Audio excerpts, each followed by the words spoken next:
Hi, welcome to the Talk About the Passion YouTube channel. I'm your host, Christian Campagna, and this is going to be a new segment called Talk About the Collection, where I'm going to talk about certain records in my record collection, as well as have guests come on and talk about records in their collections. If you would like to be a part of this, please send me a message and we can set something up. If you're a serious collector who has, multiple copies of records and that kind of thing, or just a casual collector who's, just starting or whatever, that's fine. And it'll be great to start this discussion. So with that said, this first one, I'm going to talk about this record here, which is a record called Salad Days by this band Minor Threat, you may have heard of. And I was initially going to do this segment and call it something like 7 minutes on 7-inch records or something like that, and I just thought that was kind of silly and probably already been done. So if it's already been done, it's not silly. I don't mean to insult your thing. But, I came up with this brilliant idea to call this Talk About the Collection, which, took me about 14 seconds to come up with. So, a big pat on my own back for coming up with that. Anyway, Salad Days, Minor Threat. Let's get into it. Dischord Records released the Minor Threat Salad Days EP in July of 1985 with the catalog number of 15, which seems odd to me as it seems like Dischord had more than 14 releases before 1985. But nope, that's where they were in 1985. And when you look at the releases up to that point, in the years released, it makes sense. So this record was recorded in late 1983, December 14th to be exact, at Inner Ear Studios, of course. The band played their last show in September of that year, so this was done a few months after they broke up. Here are the facts. Let's talk about the cover. The iconic cover photo of the band sitting on the porch of Dischord House, shot by Glenn E. Friedman, of course. This picture has been parodied and turned into memes for many years now, and I'm here for all of them. In 2018, the band were all at Dischord House and recreated the picture, and Brian Baker posted it to Instagram with the words "Senior Threat." Apparently, anytime the band is all together in the area, they have recreated this photo at Jeff Nelson's insistence. This is just the first one they've shared.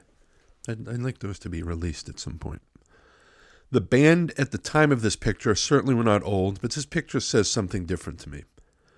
Up to this point, there weren't many photos of the band off stage, aside from the picture they used on both of the first two 7-inches.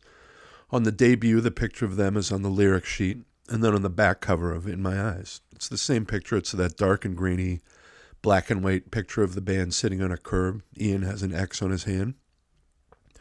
The next picture was the one on the lyric sheet inside Out of Step. Well, pressings after the first pressing, I think. But you don't have to worry about details like that. The picture I am referring to is of them taken at Rollerworks in Chatsworth, California, on April 2nd, 1983 by Marla Feldman. This, to me, is also an iconic photo. Steve Hansgen, on the far left, has an SSD shirt on with his arms crossed, making a funny face. To his left, Brian Baker, front and center, making a goofy face as well. Then to his left, Jeff, Lyle, and Ian, all looking off to the side, laughing and smiling. So, what the hell happened between April of 1983 and 1985 when this picture was reportedly taken? They don't look miserable here, but they don't look like the guys at the roller rink 2 years earlier. One should just, look to the lyrics of the song Salad Days for that to all make sense. Baby has grown ugly, it's no longer cute. Look at us today, we've gotten soft and fat, waiting for the moment, it's just not coming back. They were clearly done with hardcore at this time. Brian Baker talked about his love for U2 at the time, particularly the Boy record, and wanting to move the band in that direction. Imagine? I was thinking about the context of this record for me personally, and the punk and hardcore scene in general at the time. In the summer of 1985, when this came out, I was about a year and a half into this scene.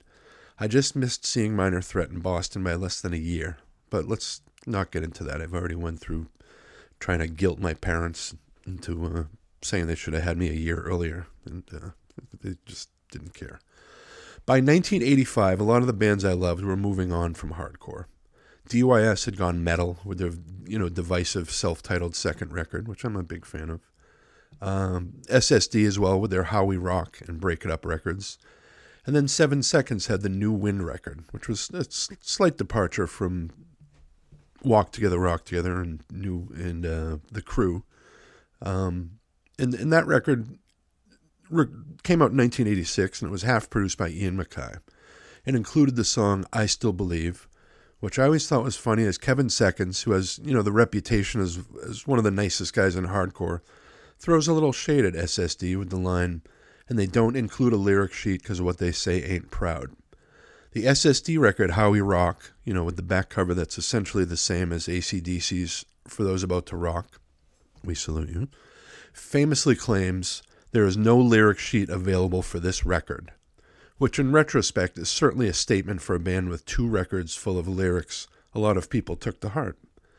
The fact that the font is bigger than most of the credits on the back cover is definitely telling you the music is what's important here. All of these bands had their different ways of moving on to different things at the time. I was on board for most of them, to be honest, and, aside from maybe when Youth Brigade went under the name The Brigade and put out that U2-esque Dividing Line record, Sean Stern, has one of the best voices in hardcore, but he, couldn't even save that record. So then there's the songs on this record. This release has the unique distinction of having one of the best Minor Threat songs ever, as well as the worst Minor Threat song ever. Salad Days sounds just like a logical song that would have been on a record that came out after Out of Step. The band is back to the 4-piece lineup and sounds as tight as ever. There's even bells and an acoustic guitar. Maybe my favorite song by the band after, say, Betray. So the worst Minor Threat song is Stumped, which isn't necessarily a bad song at all. It's just not as good as the other 24 songs there are to choose from. That's right, the greatest band of all time, after maybe the Bad Brains and Black Sabbath, only had 25 songs. 3 of them covers, so they're really only 22 songs. Now, don't go into the comments and at me because you went out to your, Toyota Yaris and grabbed your copy of the complete discography and see there's 26 songs. Well, don't be like me 4 minutes ago when I looked this up and realized that Out of Step appears on the record twice. But yeah, Stumped. It just sounds like something improvised in the studio. And then there's the cover of Sometimes Good Guys Don't Wear White, called Good Guys on here. I like this cover enough. Not better than, say, their cover of 12XU, but better than Stepping Stone for their 3 covers. So this record, it was great to get, new unheard Minor Threat music, something that wouldn't happen again for 18 years when Dischord released the Minor Threat first demo 7-inch in 2003.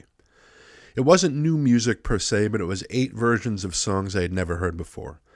And then another 20 years later, Dischord released the Out of Step Outtakes, which gives you 5-piece versions of In My Eyes and Filler, which is pretty amazing. And then a track called The Addams Family, which is essentially the outro of Cashing In, the No Place Like Home part. And then there's a secret track on there. But you can find that. At this rate, maybe in 2043, Dischord will release another outtakes that includes the apparent recording of Betray, where that ending part where it gets kind of funky is even more pronounced as a funk part. Ian talks about this on the Out of Step episode of the excellent Life of the Record podcast. Definitely worth a listen to that episode, as are all episodes of that podcast. So that's all I have for you today. Minor Threat Salad Days, one of my favorite records of all time. If you don't own it, you should probably change that. Thanks for watching, and remember, there's no place like home, right?